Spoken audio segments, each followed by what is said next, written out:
very honored to have Professor Benson to give us a talk on understanding the strategic logic of the 1992 consensus of Taiwan-China relations. Professor Benson is going to leave for States tomorrow evening, so I feel I'm dragging him down here to give us a talk. I really appreciate his give us a talk the day before his leaving. In reality, Professor Benson is very good in Chinese. It's a Chinese name, Hong Yuanpo. Okay. So you may call him Yuanpo. Okay. He has been in Taiwan for visiting Taiwan in the past 9 months. Yeah. But he used to live in Taiwan for 2 years, right? Right. Okay, so he's quite familiar with the Taiwan. Okay, so today we are going to proceed like this. Professor Benson will give his talk for about 40 to 50 minutes, and then we will leave for 30 minutes for Q&A session. Okay, is that okay? That sounds good. Great. Let me pass time to Professor Benson. Okay. Thank you very much. 各位大家好. It's a pleasure to be here today. I'd like to thank Huang Lao Shi for inviting me. It's a privilege to be here, especially the day after NCCU won the Taiwan basketball championship. 恭喜. I did my graduate work at Duke Daxue, and as you may or may not know, Duke University has a very good basketball team, and this year they did not make it to the NCAA college tournament, which is the first time in 35 years that Duke did not make it to the tournament.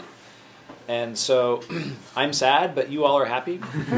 So I'm happy for you because of your victory last night. Did you watch it? Yeah. Yeah. Yeah? So you all are so tired this morning because you watched the basketball game and then you had a big party? I'm impressed that you're here. When Duke wins a national championship, they won a national championship when I was a 博士生. And the next day, I didn't go to any classes or anything. I just celebrated all through the day. So, like Huang Lao Shi said, I have been to Taiwan many times. When I was young, 19岁到21岁, I lived in Taiwan. I lived here for 2 years. And as a graduate student many years ago, I studied international relations, but I also studied bargaining. And I use a mixture of formal theoretic methods to study political phenomena. I study strategy. And part of studying strategy is understanding how opponents communicate and bargain with each other. And so today I'm going to be talking about the 1992 consensus from a strategic standpoint. I want to understand not just what the words 1992 consensus mean or what the interpretation means. I want to understand how those words and how the interpretation of the meaning of those words actually has an impact on the strategic communication and the strategic bargaining between China and Taiwan. So today I'm going to share with you some of my thoughts, some of my analysis, and I'm hoping that I can get some feedback from you as well. Usually when I give presentations or talks, I like to do it in a pretty casual and relaxed environment. And what that means is that if you have questions, so typically in a lot of talks, it's customary to wait to the end if you have any questions. Not in this case. So please be informal with me. If you have any questions, you just raise your hand and you can charge in with any of your questions that you have during the middle of the talk, okay? That helps me get a sense of whether you're tracking the argument or not. So let's go ahead and launch into this. Understanding the strategic logic of the 1992 consensus. So what I'm going to do in this talk, I'm going to do two things.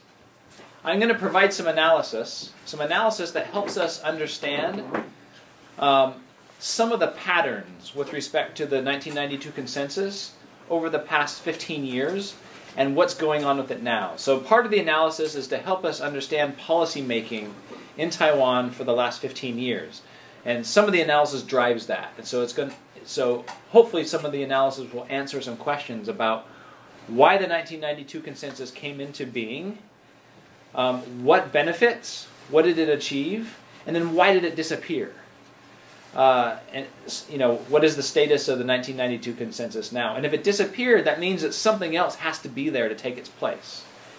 So some of the questions are just about policy in Taiwan. But the other questions are bigger questions that help us understand bargaining and strategic bargaining and communication between opponents, China and Taiwan. And so there's a puzzle, an intellectual puzzle, at the heart of this question. Right? How do China and Taiwan interact and communicate with each other? How do they bargain with each other? Well, there's a puzzle that goes to the heart of the policy of 1992 consensus. In a way, it's counterintuitive for a country like Taiwan to even adopt the 1992 consensus, even in the 2000s. It's puzzling because China is getting stronger and stronger during this time period, and when opponents bargain with each other, it doesn't make sense to wait and to delay when your opponent is just going to be stronger and have more bargaining power in the future. So there must be a reason why delay is strategically smart in bargaining with an opponent who's just getting stronger over time. So there are two things. One is, can we understand the patterns of policy over the past 15 years with respect to the 1992 consensus itself, why it was popular, and then why suddenly it became very unpopular and why it disappeared. That's one objective here.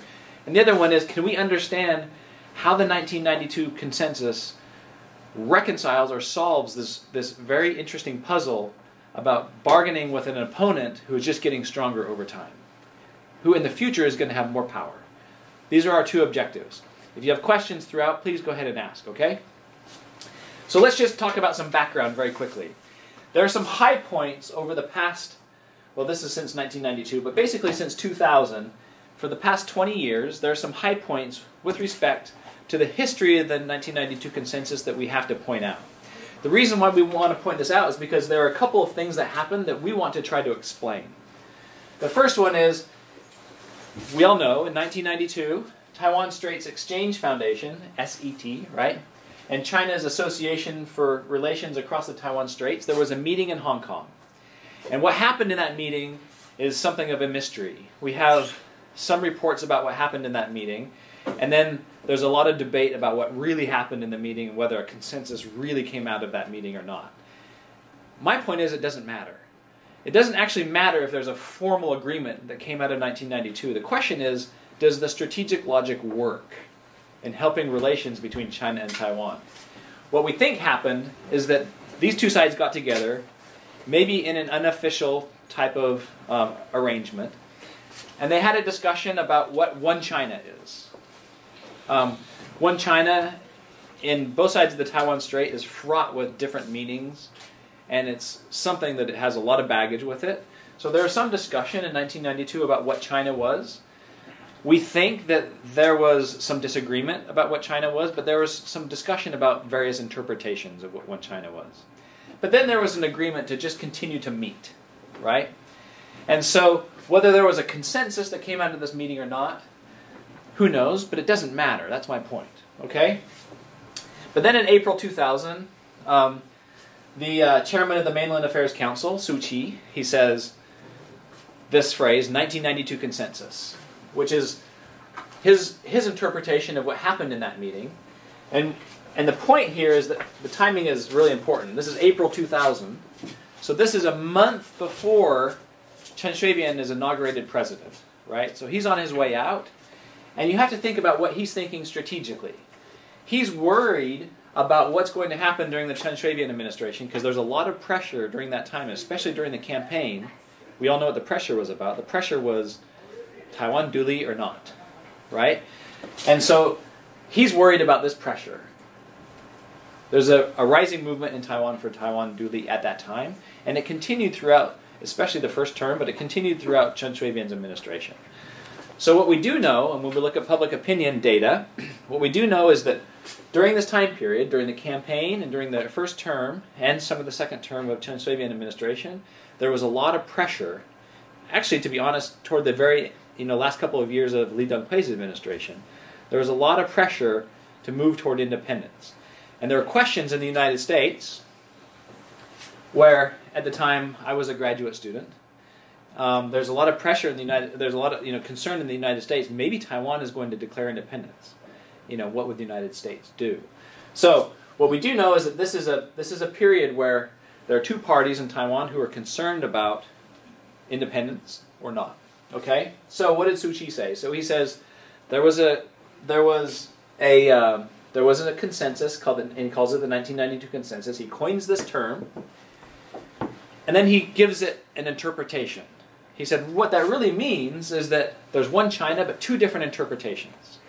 Whether, like I said, whether that actually happened or not, it doesn't matter. In 2000, it doesn't matter because this is what matters, not this. This is just a name for it. One China, two interpretations. That there is some concept called one China that both sides tacitly agree about, but they don't agree on what that means. Which means there's no way we can agree on it today, but maybe someday we'll be able to agree on it. Okay? Or we can talk about it in the future.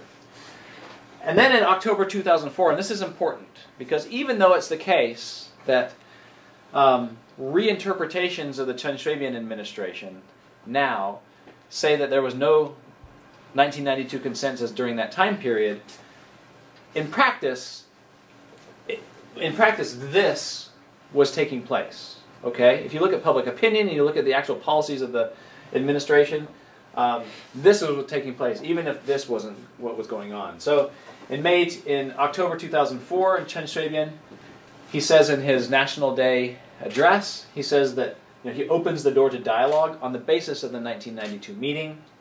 In May 2008, Ma Ying-jeou is inaugurated president, and of course we know that Ma Ying-jeou's entire administration was based on 1992 consensus. In 2015, Ma Ying-jeou and Xi Jinping, they met in Singapore, and they actually said that the 1992 consensus is the basis for discussions. That's the principle that will guide this relationship. In May 2016, Tsai Ing-wen is inaugurated president, and she rejects the 1992 consensus. So this is the official end of 1992 consensus. My claim here is that it got off the ground in 2000. What happened in the 1990s, it's a separate issue. It got off the ground in 2000. It mostly held sway, at least in terms of the strategic power of the 1992 consensus during the Chen Shui-bian administration, definitely during Ma Ying-jeou, but then it stopped. Okay? Now when I say the power, that's the logic we're going to talk about. How does it actually guide relations? How does it affect communication between China and Taiwan? How does it affect bargaining? January 2019, this is important, because Tsai Ing-wen ends 1992 consensus here, but Xi Jinping does something in 2019. This is significant from a bargaining perspective. He basically equates 1992 consensus with one country, two systems. So he goes ahead and he says, this is what 1992 consensus means. He said that in his New Year's address. And this is very close to actually making a bargaining demand.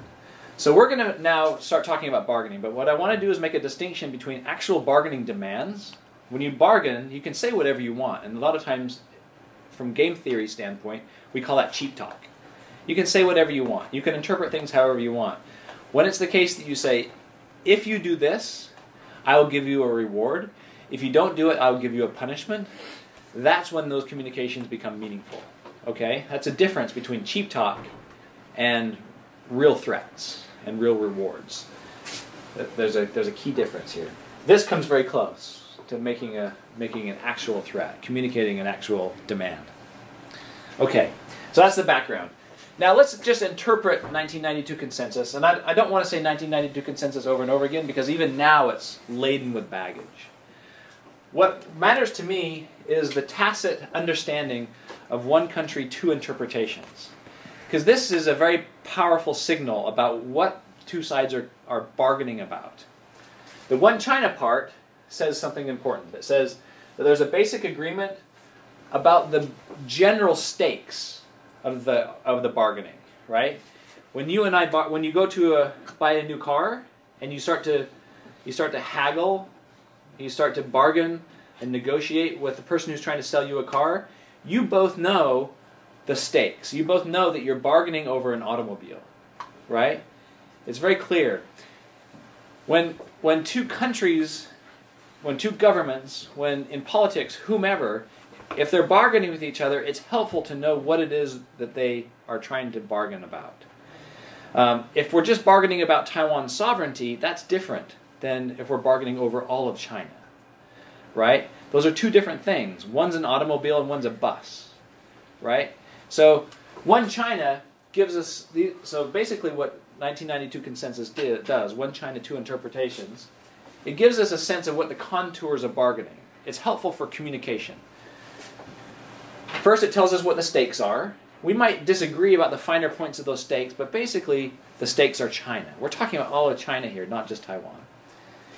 And two interpretations means, this is the key point, two interpretations mean, essentially, we're just going to agree to wait. We can't, right, until it's the case that we start making demands, backed by threats of force, then we're really not bargaining. We're waiting. We're delaying. So what this says is we are agreeing more or less what the stakes are, and it's also the case that we are agreeing not to do anything right now. Wait your xianzhuang. Let's wait. Okay? So this is key. In the 2000s, this is the strategic meaning of 1992 consensus. Now it means different things. But at least then, this is what we're talking about. So from now on, what we're talking about is this thing I'm going to call strategic delay. We essentially know what the pie is that we're trying to divide, and we are agreeing to wait. Okay? That's what 1992 consensus at least tried to do early on. So here's the puzzle I told you about, the intellectual puzzle. In the 2000s, when Suu Kyi said 1992 consensus, right, about that time China was negotiating to enter the WTO. When it entered the WTO, it got much richer. In 2008, a few years later, they held the Olympics, and everybody said, this is China's coming out party. In the 2000s, most people knew and believed that China was going to just get stronger. Every year, it's going to be more powerful. Lots of people wrote books about rising China, the threat of rising China. What most people agreed on is that China's power was rising, and that at some point in the future, nobody knew when, it was going to be one of the most powerful countries, not just in the world, but in the history of the world. That was pretty clear in the 2000s. In the 1990s, not so clear. A lot of people thought that in the 1990s, China might even collapse, right? And then Taiwan would be in a different position. But in the 2000s, it looked like China was not going to collapse. It looked like it was going to be very powerful. And it looked like Taiwan was not going to be as powerful as China, right? It's a very small place. China is this big country, and it's just getting richer every year. So why would Taiwan, if it's the case that 1992 consensus is about delaying, why would Taiwan seek to delay bargaining when it knows that China's bargaining power is just going to get bigger in the future? This is an important puzzle because it's not so clear. There was a lot of pressure in the early 2000s for independence, I think, because a lot of people recognize that China's just going to get stronger, and this is our chance to do something. In the future, we're just going to have to make more and more concessions because they're going to get stronger and stronger and stronger. And that's an accurate reflection of the reality. If you know that China's getting stronger, then you should do something sooner and not wait. So why did this 1992 consensus idea take hold, which basically says, wait, let's just wait. Okay? So this is the puzzle. So we're going to explain some of these patterns, why it came into place and took hold, and then why it disappeared, and why Xi Jinping is doing what Xi Jinping is doing now. But we're also wanting to explain this puzzle. You know, how does this solve the problem of a rising China? Okay, so here are the three questions about, the practical questions about Taiwan. How did it work? 1992 consensus, One China, Two, strategic delay. How did strategic delay work? And what were its benefits in the 2000s? Why did it get put aside in 2016? Why did it just end? And now what? If it's gone, how do you deal with a very strong China? How do you bargain with a very strong China when this was the guiding principle for many years? What now? So question number one. This is question number one. How did the 1992 consensus work, and what are the benefits? So I'm going to introduce some simple bargaining theory. Okay? This is a way of communicating, it's a way of making demands, it's a way of negotiating. So this is about political communication and negotiation. And I'm just going to walk through a very simple picture. Remember the example about buying an automobile? What do we know about bargaining? We know that when you're bargaining with somebody, if it's the case that you say, suppose it's an automobile and I want to buy this automobile, I want to buy a car. Somebody's trying to sell me a car. How much can they charge me for that car? How much can they say that I have to pay? Well, a lot of it depends on what my outside option is. Outside option is my value of walking away from this deal. If I can tell the car dealer, the person who's trying to sell me the car, if I can say, I can go to another store and I can buy this car for less money, then the person who's selling me a car knows that they have to charge me no more than I would have to pay someplace else.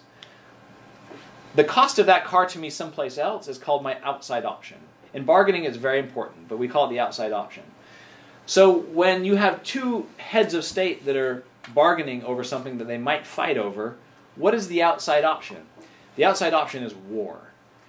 We say that there's an expected value of war, right? If Taiwan fights China, both China and Taiwan expect to get some value out of that. Otherwise, they wouldn't do it. So we think that there's some probability that China's going to win. That might be very high. It might be very low. Over time, we think it's getting bigger, right? Now we're talking about from the 2000 standpoint. Over time, we think that probability that China can win goes up. What can China demand of Taiwan? Well, it depends on what Taiwan thinks it can get by just saying, no more bargaining, we're going to fight. We're going to declare independence. We know you'll attack us, so what can we get if we declare independence and fight? So this right here is a one-dimensional space that represents how much China can demand of the pie. The pie is what they're bargaining over. Right now we're going to say they're just bargaining over Taiwan. Not one China, just bargaining over the sovereignty of Taiwan. China can make demands all the way up to 1. If it demands 1 and it gets 1, then it gets all of Taiwan. Okay? It gets all of Taiwan. So as China's demands and what China gets goes up, then Taiwan gets less and less and less. Right? So if China gets this much, then Taiwan only gets this much. If China gets this much, then Taiwan gets more. It gets half. What can China claim in just bargaining? If they're just bargaining straightforwardly, you have a Mainland Affairs Council and they're sitting down with their counterparts in China and they're making demands. If there were actual demands where China says, you give us this much or we will attack, how much can China ask for? Well, if China asks, so this is the probability that China wins a war, and these are Taiwan's war costs, how much it costs for Taiwan to fight. This right here is a representation in China's terms of what Taiwan's expected value of war is. So if China demands this much, then Taiwan can say, I can get this much by fighting a war, and you're demanding this much, which would only leave me this much. I would rather fight a war because I can get this much, as opposed to this much. So if China demands anything here, then that leaves Taiwan with more than it could get by fighting. Right? Because this is how much Taiwan can get if it fights. Are we all on the same page? So how much can China demand? Well, this is China's value of fighting a war. This is the probability that China wins the whole thing, minus its war costs. And so this is China's value of winning. This gives us the bargaining space. If China demands this much, if China gets this much, then it only gets this much, right? If this is the outcome, then China only gets this much, Taiwan gets this much. But if China fights a war, then it can get this much, which is more. So China would never agree to anything in here, because it can get more if it just fights. if China demands and gets something in this interval, then that's better for China than fighting a war, because China gets this much for fighting a war, and anything more than that makes China happy. So China wants to be on this side of its war value. But if China demands this much, then Taiwan will say, wait, I'm better off if I fight because you're only leaving me with this much. And if Taiwan says that, then China only gets this. And so what will China demand? Well, it will demand something in here, inside the bargaining space. I don't want Taiwan to walk away. If Taiwan walks away to get their outside option, then China only gets this. So China will demand something in here. Well, what will China demand? It actually will go all the way up to the top and demand as much as possible from Taiwan, and then so that just below the point where Taiwan is willing to fight and declare independence. Does that make sense? So in theory, this is a way that we can represent and think about bargaining between China and Taiwan. Now, I say time one because we're talking about in the 2000s, late 1990s, when China's power was still rising. Okay? So this is the probability that China can win a fight, a war. What about time two? So this is time one, what we just looked at. Now this is time two. P prime is the probability that China can win in the future, maybe today.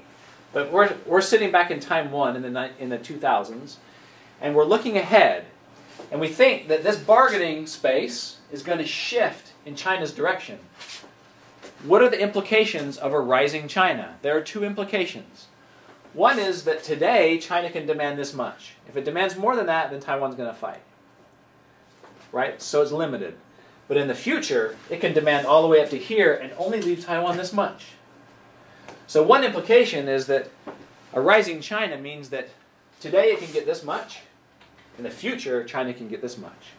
So waiting pays for China. Right? So one of the implications is that as China's power grows, it can do better in bargaining in the future. Taiwan will do worse. So from Taiwan's standpoint, a rising China is not good for Taiwan. But there's also a worse outcome. So one possibility is that Taiwan has to give China more in the future. So this is if the power shift is this big. But what if China rises a lot?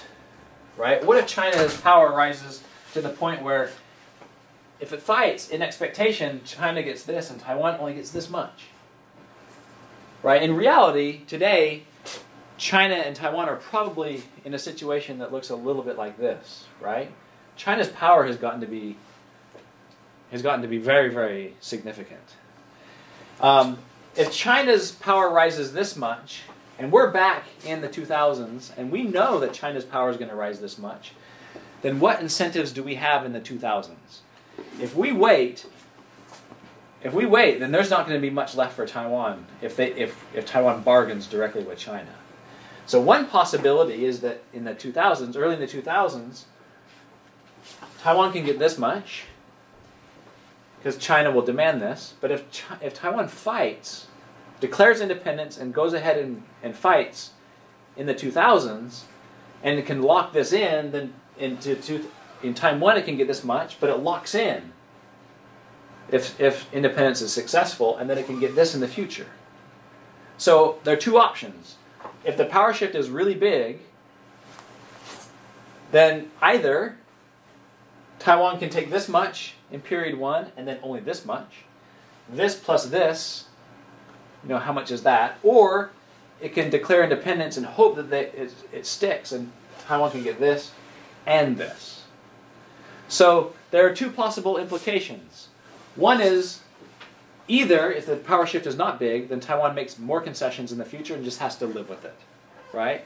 That's bad for Taiwan. What's even worse is the pressure to start something, some sort of a conflict in time one, so that the rise doesn't happen in time two. So this explains a lot of the tension that took, in the early 2000s when people were agitating for independence. If you're just bargaining over just Taiwan's sovereignty, and you look into the future and you say, China is going to be so powerful in the future that maybe we're better off picking our fight today and dealing with the consequences, because maybe we can get this, and then tomorrow we can get this too. But if we wait, then we're just going to get this and this. Does that make sense to everybody? So I can understand DPP's pressure. What are they thinking? They're thinking, I'm only bargaining over Taiwan sovereignty. The stakes are just Taiwan sovereignty. And in the future, if I wait, I'm going to get this. And so maybe I better lock in here and see if I can hold, if I can win, I can be successful. In the future, it's just going to get worse. What's harder to understand is why 1992 consensus worked.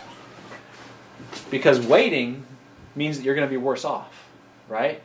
Now remember, if we just limit the stakes to Taiwan sovereignty, then this is the problem that we're thinking about.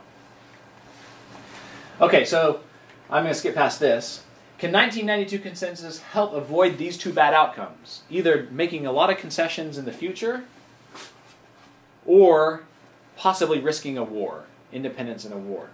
Can 1992 consensus help avoid those two things? Does delay actually help Taiwan? Strategic delay might counter these bad outcomes if there's a belief that the pie might grow in value over time. If we're just bargaining over Taiwan's sovereignty, then we are facing the problem that I was just talking about. But if there's a belief that we're bargaining over all of China, and in the future that might actually benefit Taiwan even more, well then it might make sense to wait, even if China is going to get stronger. Even if I know China is going to get stronger and can demand and do better in bargaining in the future, if the pie is going to grow from just an issue of Taiwan sovereignty to something more valuable, then it might be worth waiting. So is the pie about Taiwan sovereignty, or is it about a free and democratic China? Okay? If it's about a free and democratic China, and China can actually reform, and then Taiwan can be part of that, then we're not just talking about freedom and democracy for 23 million people. We're talking about freedom and democracy for 1.4 billion people. In the same family, and this could make Taiwan rich. Taiwan could be a model for this. Taiwan can be the leader for China's democratization. Is this a belief that actually prevailed in the early 2000s? So this is Li Denghui in 1990. Li Denghui says, communism is dead or dying. This is his first inaugural address. Peoples of many nations are anxious to try new methods of governing. So what he's saying is that Taiwan's interested in a new method of governance, but so is China. Remember, in 1990, this is right after Tiananmen Square. So there was a lot of change taking place in China. And then he says, our achievements in Taiwan can most certainly help the process of economic liberalization and cause democracy in mainland. We believe that mutual respect is another word for saying, agreeing on what the stakes are and waiting, working with each other, will gradually lead to the peaceful reunification of China under a system of democracy and equitable distribution of wealth. So as early as 1990, you see this coming up in Li Denghui's inaugural address. Chen Shui-bian even tips his hat at this in his inaugural address. He says, this is an opportune moment in history for China to move forward with democratization and liberalization. So he didn't just talk about Taiwan in his inaugural address. He talked about this dream for China's democratization and liberalization. And he didn't just talk about, maybe China can do this too and we'll do it separately here. He also said later that year, he said in his National Day address in 2004, he said both sides may use as the basis for this the 1992 meeting in Hong Kong to seek a possible schemes that are not necessarily perfect but acceptable. So in essence, what he didn't want to do is say 1992 consensus, one China, two interpretations, because the KMT was owning that issue. But essentially, he was proceeding as though we are functioning on the same strategic logic, which is, let's wait for Xianzhuang. I'm not going to do a referendum on independence. Let's wait. And then I'm going to feed this belief that maybe China can be free and democratic, and that we don't have to make any demands right now, and let's take a wait-and-see approach.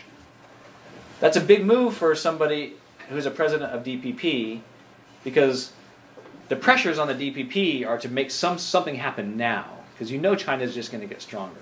So basically, he's conceding to the wait-and-see approach. Ma Ying-jeou, of course, in 2008, he comes out very strongly in support of this. We can make unparalleled contributions to the democratic development of all ethnic Chinese communities. This responsibility is ours to fulfill.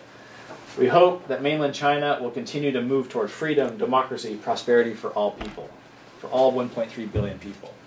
The pie, right, is not just Taiwan sovereignty, it's all of China, and it's specifically democratic and free China. Did such a belief exist in public opinion? In 2003, 2004, 2005, support for uniting with China, if China becomes democratic, there's basically a majority during this time of people. So this is a big move. Sometimes questions are asked, do you support one country, two interpretations? That's very loose, and so a lot of people register support for that. But to actually say, yeah, I would actually support uniting with China if China democratized. In the early 2000s, there was approximately a majority of people who were willing to support that, right? Which means, yeah, we'll go ahead and unite if it's a democratic China. And then also in 2004, this just sort of lends additional support. Almost everybody, 90%, believed that China would not attack and that the status quo could be preserved, which means that they believed that this strategic delay would work. There's enough support for it. So these are powerful indicators that public opinion was on board for this during the 2000s. So how does a growing pie, a belief in a growing pie, actually affect that bargaining problem that we talked about? So when we looked at this before, we said in time one, China would demand all of this, right? A growing China in time one is going to take up everything. And then in time two, they're going to take up everything. And Taiwan will have to concede a lot. But and there's a lot of math going on in the background here. I don't show it to you. But basically, what's going on is that if it's the case that there's also, in the minds of the Taiwan negotiators, a belief that the pie, what we're negotiating over, is not Taiwan sovereignty, but one China, and a belief that that pie can just get bigger, and it can be better for Taiwan in the future, then in time one, back in the 2000s, China is not going to take all of this. They're actually going to concede some back. So this is the optimal demand for China. They're going to go all the way up to P plus C2. They're going to take this, but then they're going to give this much back. So that means that in the time one period, China is going to make concessions. As long as it's the case that Taiwan believes that the pie can be greater in the future, they're going to compensate Taiwan for the fact that China is just going to get stronger. So they're going to compensate Taiwan to delay, which is really kind of cool. And in fact, it happened during the Ma Ying-jeou administration. 3 links, all these economic concessions. Taiwan started to get rich. There were a lot of. I mean, if you look at the data, trade and investment between China and Taiwan spiked dramatically and almost, significantly to Taiwan's benefit. So there are these concessions that took place. So there's that compensation. The second thing that happens, if there's a belief in Taiwan that the pie can be bigger, and we're not negotiating over Taiwan sovereignty, but we're negotiating over one China that could be democratic. The second thing is that the status quo can be sustained. In time one, as long as it's the case that the status quo is in here somewhere, that means that both sides will agree not to make any demands. We won't coerce each other, we'll delay. We can wait for xianzhuang, and both sides will tacitly agree to that. And then the third thing, and this is really important, all the pressures I told you that existed before, if China's power rise is too big, then there could be a preemptive or preventative declaration of independence and war. That goes away. How big does, in the first case, without the one China dream, the power rise, if it crosses this threshold, at least in theory, the prediction is, and this is the threshold right here, if it crosses this threshold, then there's going to be enormous pressure for independence and for war. If you have the China dream, then that threshold moves to here, which means that a power rise would have to cross this threshold, a higher threshold, before you actually have any tensions that would lead to conflict. That means that there's more tolerance in Taiwan for China's power rise, because China's compensating Taiwan, because the status quo can be preserved, and because everybody else is waiting to see what's going to happen with China in the future. And so it also eliminates, in the 2000s, this threat that there might be conflict and war. So to answer question 1, how did the 1992 consensus work from 2000 to 2016? What are its benefits? as long as there's a belief in the possibility of a potential future free and democratic China, or as long as there's a belief that the pie is going to get bigger and more valuable to Taiwan, then you can preserve the status quo in the short term. Not forever, but you can preserve it in the short term. You can get strategic delay. You can get some short-term concessions to Taiwan from China. But you also, importantly, can keep the peace. So these are some of the benefits. And the reason why it likely caught fire, or why it likely had traction in the 2000s up to 2016. Well, the second question is, then why did it end in 2016? An easy explanation is that it's just a different party. That's a cop-out explanation. We want to know what incentives exist and what things have changed. Because even Chen Shui-bian participated and went along with it. So what actually changed? Let's look and see how popular the 1992 consensus is. If you define it as support or opposition to one country, two interpretations, this is interesting. So this is the survey that comes out of Zhengda, right? The National Security Survey, Taiwan National Security Survey. It's administered here every year, almost every year.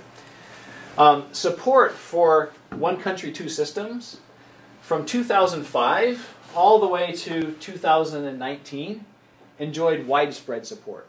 It's like a majority of people. I mean, this is, right, Tsai Ing-wen comes into power here.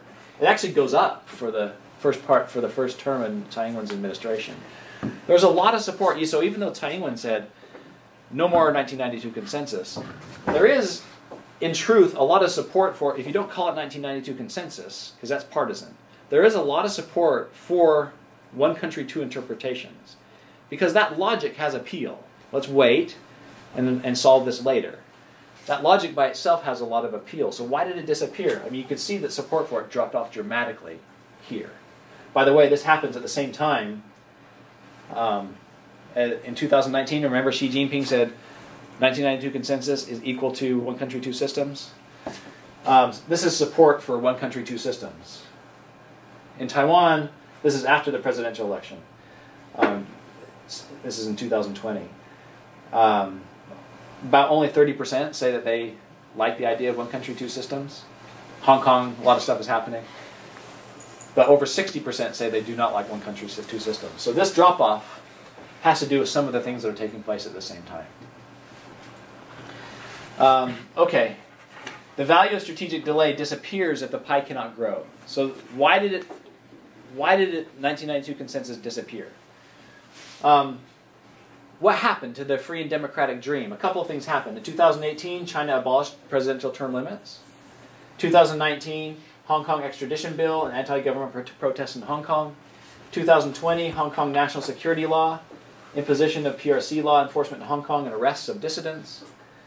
And then Xi Jinping says, this is what 1992 consensus means. He really didn't do Kuomintang any favors here. 1992 consensus means one country, two systems. Then when he said that, you all know this better than I do, that's a death knell for 1992 consensus. So all this stuff happened, and then in Taiwan, if you ask anybody now, and then during this time period, how likely is it that China will democratize in the future? People are like, no way. It's just not going to happen. That means that it's the end of the dream of a future democratic China, at least for the most part. So what happens if there's no more of that belief in a future democratic China? Well, support for one China dies. Remember that one poll? Right? During these three time periods, you have almost a majority of people who are willing to unite with China if China is democratic. Basically, from 2006 on, support for uniting with China if China is democratic goes down, mostly because most people increasingly don't believe that China will democratize. So during this time period, the one China dream, the pie can be bigger, that starts to go away. As that goes away, the appeal of one country, of 1992 consensus also diminishes. So to answer question number 2, why did it go away?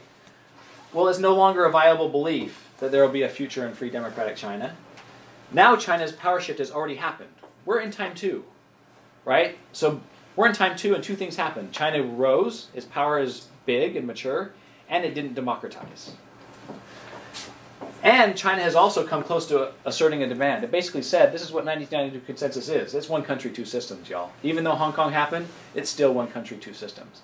Now, they haven't yet said, it's one country, two systems, and if you don't agree to that in 6 months, we're going to attack. That's a real demand.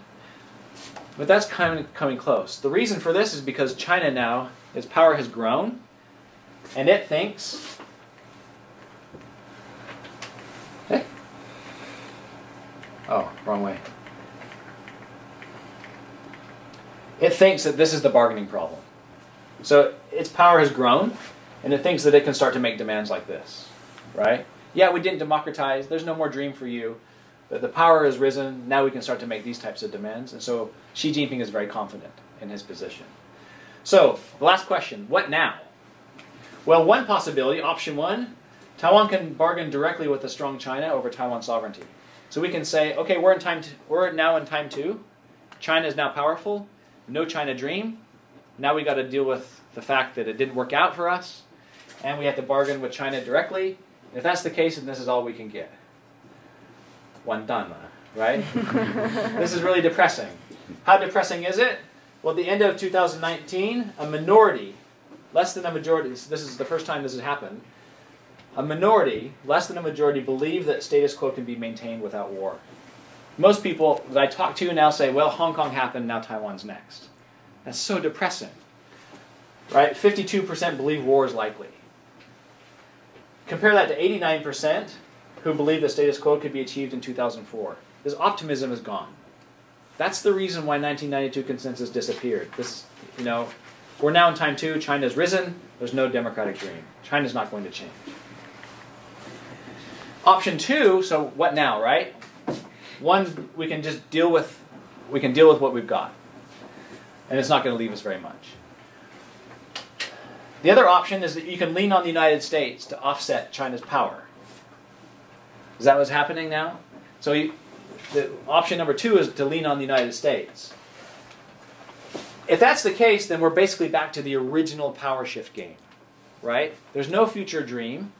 And basically we're in this situation where if you lean on the United States, in time one you're here, but any time there's a change in the United States' commitment to Taiwan, then there's a huge power shift and China all of a sudden gets very powerful. And so we're constantly playing this power shift game where both sides are looking and anticipating power shifts. And if both sides are looking and anticipating at power shifts, then there's always the risk of preventive war. Does that make sense? There's always the risk of preventive war. But is this actually what's going on? So while it's the case that support for uniting with a democratic China is going down, and support for one country, two interpretations is going down, at the same time in 2016, 18, and 20, support for strengthening relations with US and Japan is going up. Now a majority say what Taiwan needs to do is get closer to the United States. Is Taiwan actually doing this? Well, these are the beliefs that the United States will defend Taiwan with troops. If you ask the question, and this is, again, Taiwan National Security Survey right here. If you ask the question, if Taiwan does not declare independence and China attacks, will the United States commit troops? That's a very, very stringent requirement, right? Supporting with troops is a big deal. Americans don't like to commit troops. They're famous for not liking it. They like to fly above and drop bombs, but they don't like to commit troops. In Taiwan, over 60% always think that if this scenario happens, the United States will actually send troops to fight China to protect Taiwan. That's huge. And that never changes. And it's starting to go up again. And this question is also interesting. This is the question, if Taiwan declares independence and China attacks, will the United States commit troops? So here, over a majority, during this time period, say yes, and then it drops, probably because nobody knew what Trump was going to do. and then DPP and Trump started to get close to each other, and then it looks like now, again, a majority of... Now, when I do the math on these and look at the survey data, I use the most conservative estimates. I leave all the respondents in so that this is a percentage of all the respondents, even those who are just giving you nonsense answers. And you still get a majority who think the United States would defend Taiwan. So a lot of people believe that this is, in fact, the policy of the United States and Taiwan. So it looks like option 2 is really what's going on. But what are the risks of leaning on the U.S.? Number one, is the United States a dependable ally? There's no formal alliance. Is there going to be a formal alliance in the future? The United States has resisted that for 60 years. I mean, they got rid of it in 1979, and then they've resisted it for a long time. And then not only that, but there are many windows of opportunity of conflict that depend upon what the United States politics. Right? Suppose it's the case that one U.S. political party, Republicans like Taiwan and hate China, and Democrats want to engage China and don't like Taiwan as much, and they think Taiwan is mafan. If that's the case, then every time there's a change in power in the United States, there's going to be a change in power shift for Taiwan. Or every time the United States gets distracted with something else, there's going to be a power shift for Taiwan. And that power shift risk of preventive war, Xi Jinping will just be looking for windows of opportunity. That's dangerous for Taiwan too. And then the other possibility is that China and the United States are two very big, powerful countries. Probably the two most powerful countries in the history of the world. And they have their own issues. And if it's the case that Taiwan becomes a bargaining chip in between these two, then who knows what will happen when it comes to it. So leaning on the United States has its own risks. I don't need to go through this. I need to hurry. Option 3, what now? Well, what about creative diplomacy? Is there any possibility for another dream? Maybe it's not free and democratic China, but is there anything else? Is there room for creative diplomacy here? This is where you can help me, because you all are smart. You can tell me what you would do if you were advising Tsai Ing-wen today. But what are the possibilities? Is there something else we can do besides lean on the United States or just deal with a terrible bargaining situation? Look, one country, two interpretations. It's still pretty popular. Is there something that can substitute for this? Or is the only option just leaning on the United States? Or bargaining with China? Okay, so what now? Option 1, option 2, option 3. I don't need to go over those. I want you to talk to me. So how can you help? Have I correctly characterized strategic logic of 1992 consensus? What other factors do I need to consider? Can you think of other analogs in world politics, besides Taiwan, where you have the same type of situation, strategic delay? But also, importantly, what do you think Taiwan should do now? How would you answer this question? What now? Option 1, 2, 3. Can you come up with something here? Okay, so let's do questions. I think we have 30 minutes. I guess the conclusion is not very optimistic, right? But that also means we have to be more innovative in order to survive. Okay, let's thank Professor Benson.